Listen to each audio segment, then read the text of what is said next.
Assalamualaikum warahmatullahi wabarakatuh. Kembali lagi dengan saya Bayu Tinto Aji di channel Apa Kabar Gunung. Pada kesempatan kali ini saya kembali memanfaatkan waktu libur kerja saya untuk mendaki ke sebuah gunung yang dimana gunung ini secara administratif terletak di 3 kabupaten, yaitu Kabupaten Cianjur, Kabupaten Bogor, dan Kabupaten Sukabumi. Ya, betul sekali, Gunung Gede. Gunung tertinggi ketiga di Jawa Barat ini mempunyai 3 jalur pendakian, yaitu jalur Selambi Tanah, jalur Putri, dan jalur Cibodas. Dan kali ini saya melakukan pendakian melalui jalur Cibodas. Gunung Gede ini mempunyai ketinggian 2.958 meter di atas permukaan laut dan masih satu kawasan dan bersebelahan dengan Gunung Pangrango.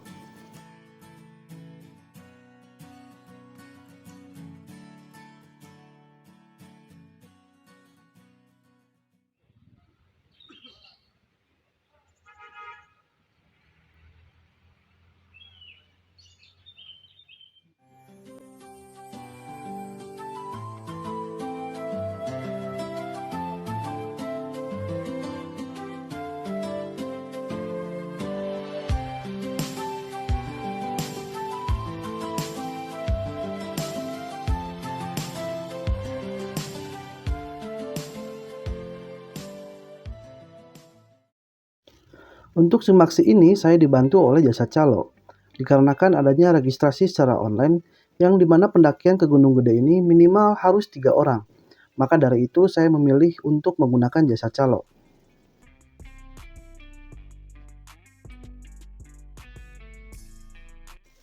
Oh iya, kenalin nih PRW Adi.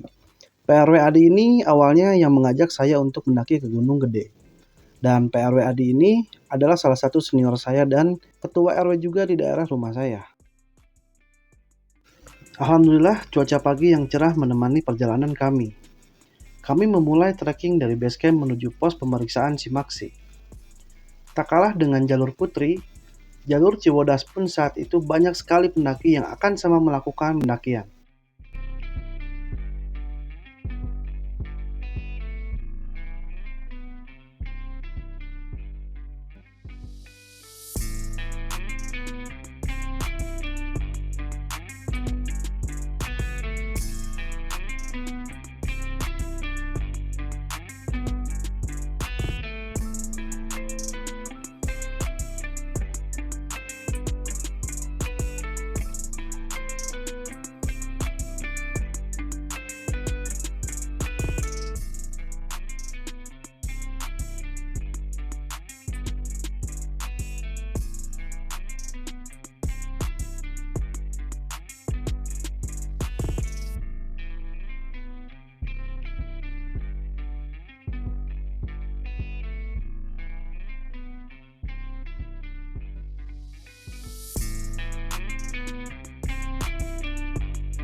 Sesampainya kami di pos pemeriksaan simaksi, kami ditanyai oleh petugas pos tersebut bahwa pendakian kami menggunakan jasa offline atau online.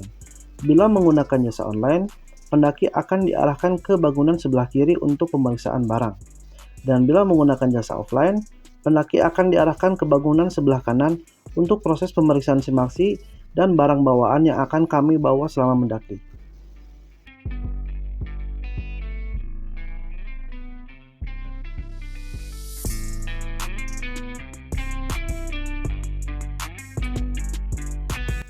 Di sini kami dilakukan pemeriksaan oleh petugas, dari mulai surat simaksi, kepada siapa kami mendaftar, sampai barang bawaan kami dikeluarkan dari carry untuk diperiksa. Hal ini saya sangat setuju karena Gunung Gede ini masih banyak cagar alam dan satwa yang perlu dilestarikan dari bahan-bahan yang berbahaya yang dapat merusak ekosistemnya itu sendiri. Tak hanya cagar alam, air di sini pun masih sangat jernih dan alami. Pantas saja begitu ketat pemeriksaan di Gunung Gede via Cibodas ini.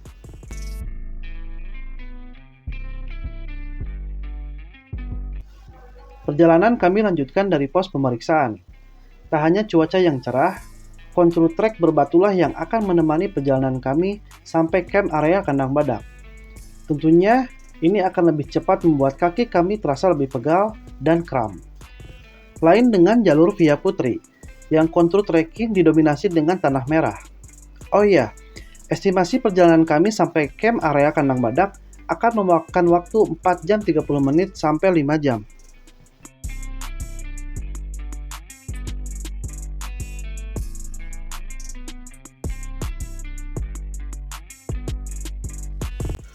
Setelah berjalan kurang lebih 10 menit dari pos pemeriksaan Simaksi, sampailah kami di pos 1, Telaga Biru.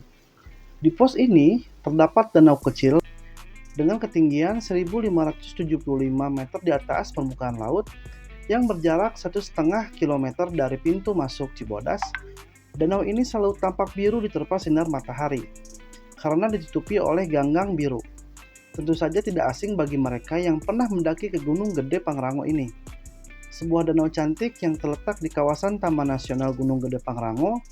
Telaga Biru ini bisa menjadi paket pembuka ataupun penutup bagi mereka yang akan melakukan pendakian.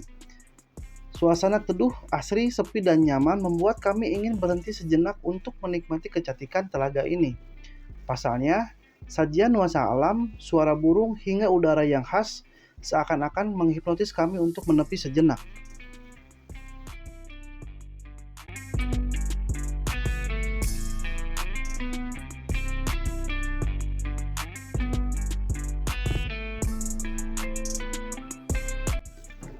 Rupanya kami terlena dengan kecantikan telaga ini.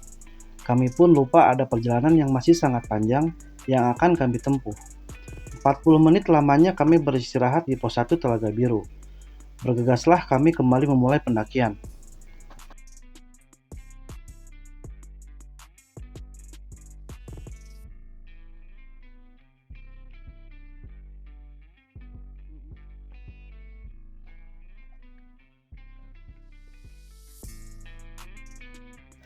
Setelah kurang lebih 15 menit kami berjalan dari Telaga Biru, kami dihadapkan oleh jembatan yang sangat indah, Rawa Gayonggong. Nama Gayonggong itu sendiri berasal dari rumput-rumput yang berada di rawa tersebut yang biasa disebut masyarakat dengan nama rumput Gayonggong. Jembatan yang ada di atasnya punya panjang ratusan meter dengan tinggi dari permukaan rawa mencapai 2 meter. Dari Rawa Gayonggong ini kita bisa melihat langsung cantiknya puncak Pangrango. Dan kami pun bersyukur karena pendakian kali ini cuaca yang sangat cerah dan mendukung kami untuk berjalan. Saat melewati jembatan Rawa Gayonggong ini, perlu diperhatikan dan kehati-hatian karena banyaknya lubang-lubang pada permukaan jembatan yang dimana ini akan membahayakan siapa saja yang akan terjatuh ke dalam lubang tersebut.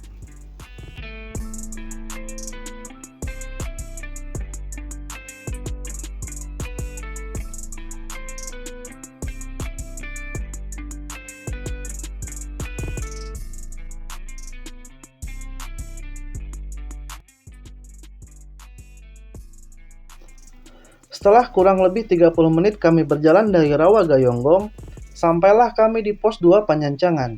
Di pos 2 ini terdapat shelter dan warung-warung. Jadi bagi kalian yang akan melakukan pendakian ke Gunung Gede ini tidak perlu khawatir soal logistik karena banyaknya warung-warung yang tersedia di trek pendakian. Di pos 2 ini pun adalah titik pertemuan terakhir kami dengan para wisatawan yang akan melanjutkan perjalanannya ke air terjun Ciberem. Terdapatnya persimpangan yang mengarah ke dua jalur, yakni jalur ke kanan adalah jalur menuju air terjun Ciberem dan jalur ke kiri adalah jalur menuju Gunung Gede Pangrango. Kami pun tidak memutuskan untuk istirahat di pos 2 Panyancangan dan memilih untuk melanjutkan perjalanan kembali. Dan dari pos 2 Panyancangan ini, trek pendakian sudah mulai menanjak dan didominasi dengan trek bebatuan.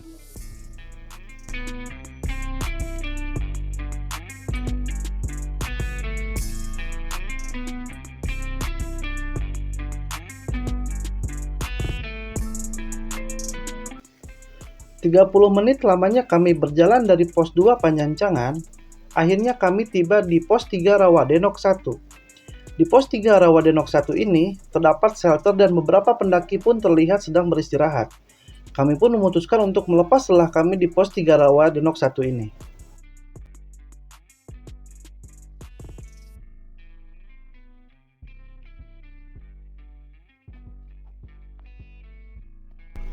15 menit lamanya kami beristirahat di pos 3 Rawadenok 1, kami pun melanjutkan perjalanan menuju pos 4 Rawadenok 2. Trek bebatuan yang masih menemani perjalanan kami kali ini.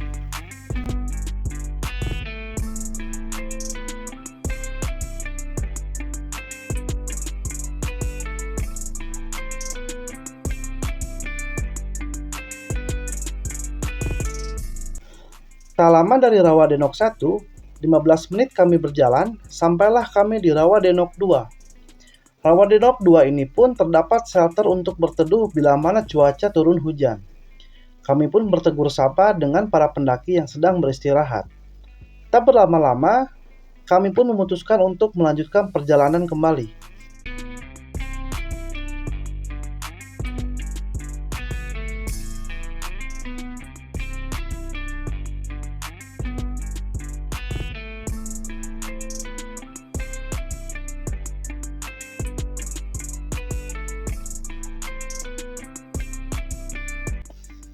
Nampaknya jarak dari pos 4 ke pos 5 tidak begitu jauh.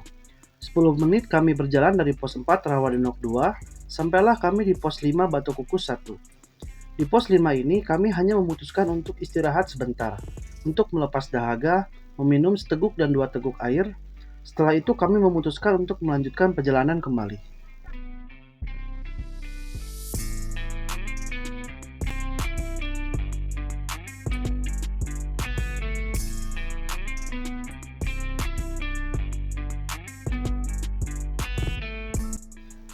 Tiga 30 menit lamanya kami berjalan dari pos 5 Batu Kukus 1. Sampailah kami di pos 6 Batu Kukus 2. Trek yang berbatu terus menemani kami selama perjalanan. Akhirnya saya sudah mulai merasakan rasa pegal yang begitu kuat pada kaki saya. Pak RW Adi pun di tengah perjalanan pos 5 ke pos 6 merasakan hal yang sama. Dan di sini pun saya memutuskan untuk beristirahat sejenak untuk melepas rasa pegal pada kaki kami.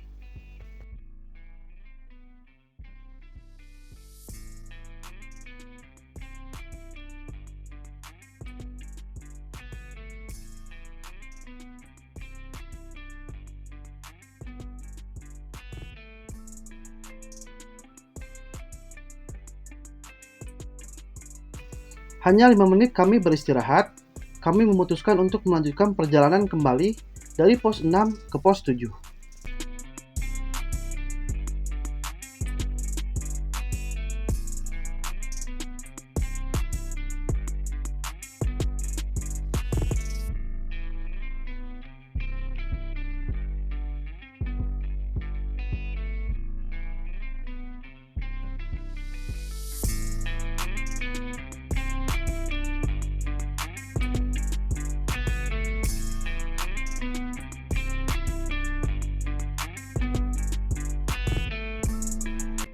Hanya 10 menit kami berjalan dari pos 6, sampailah kami di pos 7 air panas.